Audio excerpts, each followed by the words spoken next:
பாதி கண்களை மூடி திறந்து பார்ப்பதில் இன்பம், பாதி தூக்கத்தில் கூந்தலை தடவி ரசிப்பதில் இன்பம்.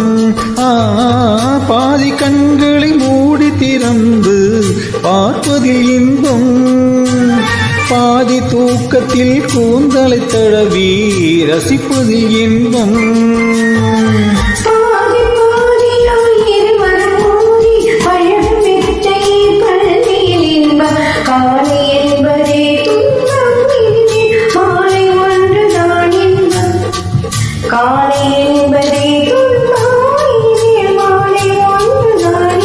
இரவுக்கும் பகலுக்கும் இனி என்ன வேலை, இதயத்தில் விழுந்தது திருமண மாலை.